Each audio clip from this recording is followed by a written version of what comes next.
Malheureusement,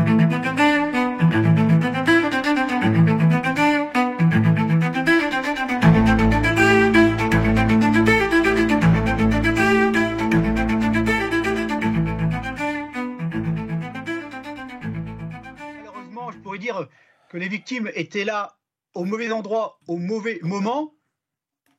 Ces victimes ont croisé le chemin d'un cas psychiatrique typique. Âgé de 34 ans, il est originaire du département de Mayotte, de l'île de Mayotte. Lors de son interpellation, il n'était pas alcoolisé, mais avait consommé du cannabis. C'est un double meurtre d'une violence extrême qui s'est déroulé lundi en début d'après-midi à Certigny. Les faits ont eu lieu sur cette petite route qui dessert moins d'une dizaine de maisons, peu empruntée car réservée aux ayants droit. Deux septuagénaires, dont une femme originaire de la commune, dont la famille est bien connue et qui venait de passer quelques jours dans cette maison familiale rue du Haut de la Gare, en compagnie d'un ami, un ancien prêtre de la paroisse des Célés-Nancy en retraite. Tous deux ont été tués vraisemblablement à coups de pierre. Des taches de sang sont encore visibles au sol. Alors évidemment, ce prêtre n'est pas un étranger en situation irrégulière, ce n'est pas un migrant, ce n'est pas un musulman. Donc on passe par perte et profit sa lapidation. Il était avec une amie, ils ont été tous les deux lapidés. Des mœurs qui sont étonnants quand même, parce que jeter des pierres jusqu'à tuer la personne, c'est très courant dans notre société. Et d'autre part, aucun écho. Ça a été évoqué sur CNews chez Morandini, mais on n'en a pas des manifestations, vous avez vu, des gens manifester pour cette insécurité dans un petit village. Non, rien. Motus et Bouscousu, on se fait lapider dans un village de France, il n'y a pas de souci, ça passe crème. Par contre, si tu es musulman, que tu te fais tuer par un étranger qui lui-même est pas en situation régulière, etc., mais que tu es soi-disant victime d'islamophobie, alors que c'est un montage, parce que le type en question, il est bosniaque. Donc en même temps, on accuse les Français d'être islamophobes, alors que la victime musulmane qui s'est fait assassiner, et dont on a fait un pataquès avec une caisse de résonance, mais toute la terre entière est au courant, là, on fait de la récupération, on fait du tintamarre, pour faire aboutir un projet révolutionnaire. Par contre, vous avez des pauvres gens âgés qui se font lapider.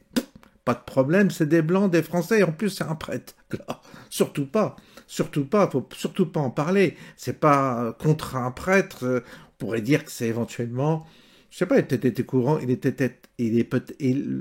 l'assassin était peut-être au courant que c'était un prêtre, et que on pourrait dire que c'est une christianophobie, que c'est anti-catholique, que c'est anti-chrétien, que c'est un geste raciste. On pourrait éventuellement évoquer ces questions-là. Non, surtout pas. Là, c'est un fou, il faut vite l'enfermer. Il était dans un hôpital psychiatrique, on l'a relâché, et on va le renfermer pour quelque temps, puis on va le remettre en liberté.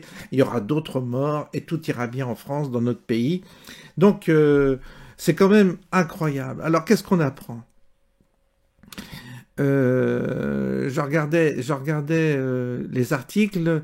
Ils ont été sauvagement, alors les deux personnes, il y avait le prêtre et une amie à lui, ils ont été sauvagement lapidés à coups de pierre, leur crâne ayant été fracassé. Des pierres ensanglantées de la taille de gros pavés, ainsi qu'une canne brisée ont été retrouvées sur les lieux. Alors le suspect, c'est un Mahorais, 34 ans, il branle rien évidemment, c'est un malade. De toute façon, on est peuplé que de gens malades de plus en plus là. La France, c'est un grand hôpital psychiatrique. Déjà connu pour 8 affaires judiciaires, vous voyez, il a été arrêté dans la maison qu'il squattait. Alors, il a été arrêté dans la maison qu'il squattait, appartenant aux frères de la victime, en plus. Vous voyez, il squatte, donc tu as une maison qui est squattée par un type comme ça, et si toutefois tu viens lui dire de dégager, tu te fais assassiner. Mais à part ça, tout va bien en France. Voilà, donc nous en sommes là. Bon, bah écoute, pas de minute de silence, rien, on n'en a rien à battre. Je vous dis, c'est un prêtre, c'est un homme d'origine française, français, de souche, et quand vous êtes français de souche et que vous êtes assassiné par un énergumène qui vient de l'île de Mayotte où la majorité sont musulmans, il n'y a pas de rapport à établir, c'est normal, un prêtre se fait tuer par un musulman, ah oui, mais le musulman en question, il est fou, c'est pas de sa faute, il est déséquilibré, donc c'est pas un acte anti-chrétien ou anti-catholique, vous voyez. Donc, de toute façon, ça passe par perte et profit quand c'est dans ce sens-là. Mais quand c'est dans l'autre sens, on instrumentalise, on récupère et on fait des manifestations à Paris avec des drapeaux pour la Palestine, évidemment. Mais chez nous, tu te fais tuer dans un village avec un mec qui vient de l'île de Mayotte, qui est vraiment, quand on voit l'état de Mayotte, c'est très inquiétant d'ailleurs, parce que il vient de Mayotte, mais est-ce qu'il vient des Comores, tout ça, on ne sait pas. Bref, de toute façon, on ne saura jamais. Le mec, il est atterri en France, il branle rien, il squatte des maisons, que vous pouvez plus l'expulser. Ce pays est dans un état épouvantable, avec des mentalités épouvantables, avec des victimes dont on sait que certaines ne comptent pas et d'autres comptent. C'est infernal. Quand est-ce qu'on va se réveiller dans ce pays? Quand est-ce qu'on va reprendre les choses en main? Je me le demande. Je vous souhaite une bonne soirée et je vous dis à bientôt.